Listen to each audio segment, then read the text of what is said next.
Good morning, students. Welcome to our online classes of class 9. This is your bio class, and in this class we are going to discuss about the different components of our circulatory system. हमारे जो different body tissues थे उसके बारे में हमने पढ़ा था. इसमें सर्कुलेटरी सिस्टम के हमने दो पार्ट्स देखे थे. एक था blood circulatory system and the other is the lymphatic system.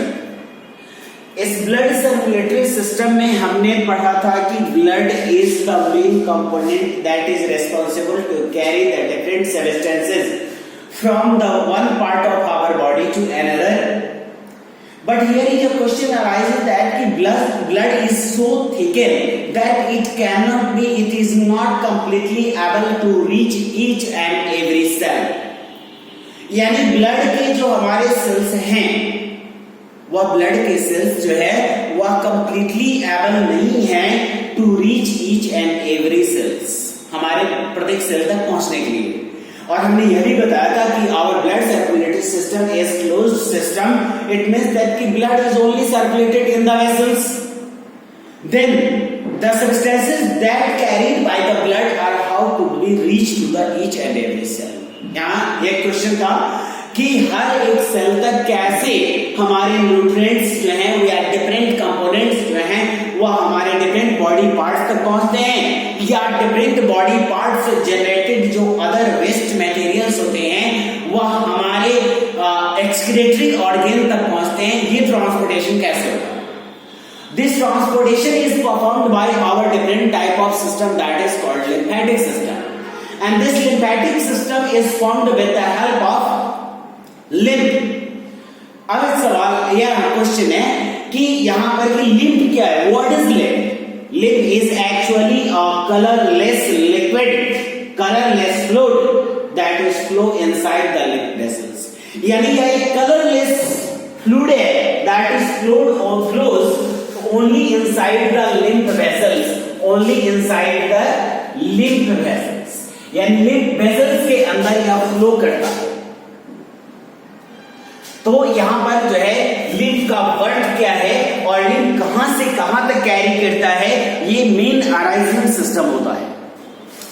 हम जानते हैं कि हमारे जो ब्लड सर्कुलेटरी सिस्टम है जिसमें हमारा जो है तीन तरह के ब्लड वेसल्स होते हैं. एक होता है हमारा जो है वेन्स है, दूसरा है आर्टरीज है और तीसरा जो है वह कैपिलरीज है.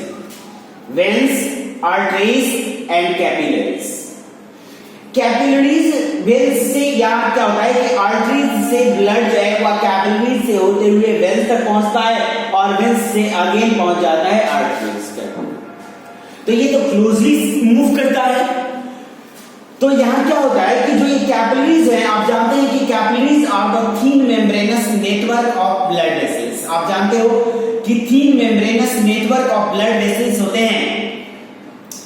इट मींस दैट कि यह पतले मेम्ब्रेन से बने हुए होते हैं जहां पर ढेर सारे जो हैं आपको जो ये आर्टरीज हैं वह कई सारे थिन मेम्ब्रेनस ब्लड वेसल्स में डिवाइडेड हो जाते हैं. ठीक है ना. और इस तरह से इसमें ब्लड फ्लो करता है. बहुत सारे मेम्ब्रेनस ब्लड वेसल्स में डिवाइडेड होते हैं.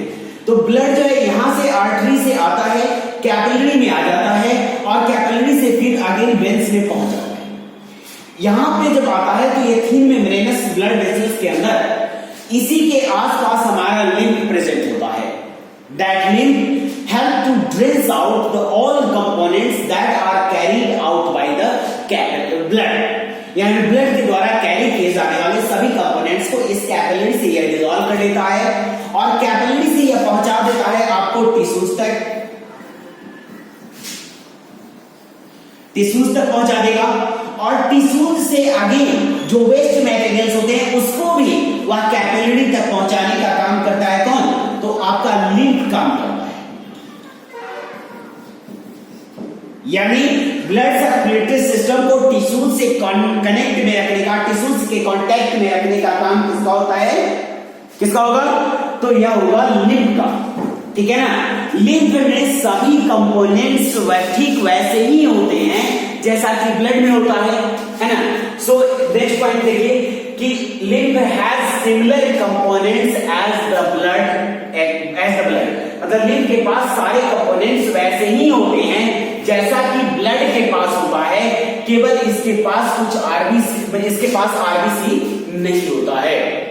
अदरवाइज इसके पास प्लेटलेट्स भी होते हैं, इसके पास डब्ल्यूबीसीज भी होते हैं, and some also components are absent in the particular lymphatic system, that means that some blood proteins are also absent in lymph, यानी इस लिम्फ के पास कुछ ब्लड प्रोटीन्स भी नहीं होते हैं, लेकिन almost the components are similar as the blood has, right. Next है कि यह जो है इसमें डब्ल्यूबीसीज होते हैं, दैट आर वेरी एसेंशियल, क्योंकि जो हमारे ब्लड सर्कुलेटरी सिस्टम सबस्टेंसेस को कैरी करके लाता है, maybe it contains some type of germs, while the WBCs that are present in the lymph help to protect our body tissues directly coming in contact with the germs, and these WBCs provide our body tissues from protect our body tissues from infection, यानी यह body tissues को infection से बचाता है। that means कि it forms the immune system of our body, यह हमारे body के immune system को फॉर्म करता है। Is that clear? कि WBCs क्या करेगा, हमारे बॉडी के इम्यून सिस्टम को फॉर्म करेगा। इसके बाद जो है यह ब्लड, यह जो आपका हम बार बार कह रहे हैं कि इम्यूनी मतलब जो लिम्फेटिक सिस्टम है, इस लिम्फेटिक सिस्टम में जो है 3 चीजें होती हैं। एक होता है लिम्फ, ठीक है, एक होता है लिम्फ, दूसरे नंबर पर होता है लिम्फ वेसल्स, और थर्ड नंबर पर होता है लिम्फ नोड्स।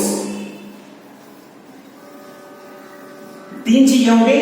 एक हो गया lymph, lymph is a fluid substance that flow inside the lymph vessels, vessels are the tubular structure in which the lymph are flows, and the next is lymph nodes. Lymph node क्या है, कहता है कि जहां पर ढेर सारे lymph vessels आकर एक दूसरे से मीट करते हैं, ठीक है, एक दूसरे से मिलते हैं, इसी जंक्शन प्लेस को हम लोग कहते हैं लिम्फ नोड्स। क्या कहेंगे, लिम्फ नोड्स कहते हैं। Most of WBCs are present at that lymph place, and when the lymph carries the germs, then the all germs are here killed by the WBCs to prevent the infection, यानी हमारे body tissues को infection में आने से पहले इस lymph node से गुजरना पड़ता है, और इस लिम्फ नोड पर ही उन जर्म्स को मार दिया जाता है, जिससे हमारे बॉडी टिश्यूज किसी तरह से इन्फेक्टेड ना। Clear? Now come to the next point, that कि what are the functions of the lymph. Lymph के फंक्शंस क्या क्या है? पहला कहता है कि it transport nutrients from the blood capillaries to the body tissues, यानी यह लिम्फ जो है वह ट्रांसपोर्ट करता है डिफरेंट न्यूट्रिएंट्स को, ठीक है ना, फ्रॉम ब्लड कैपिलरी। जैसा हमने बताया कि ब्लड कैपिलरी से वह न्यूट्रिएंट्स को ड्रेन आउट करेगा, खोल लेगा, निकाल लेगा और उसको पहुंचा देगा कहां तक, बॉडी टिश्यूज तक पहुंचा देगा। क्लियर?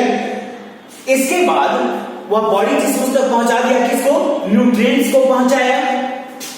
अब बॉडी टिश्यूज जो है वो अपने डिफरेंट मेटाबॉलिक प्रोसेस से जो वेस्ट जनरेट करेंगे, चाहे वह नाइट्रोजनस वेस्ट हो, चाहे वह कार्बन डाइऑक्साइड हो, चाहे अदर वेस्ट हो, उसको कौन लेकर वापस जाएगा। तो यही लिम्फ का भी, यह भी लिम्फ का ही काम है।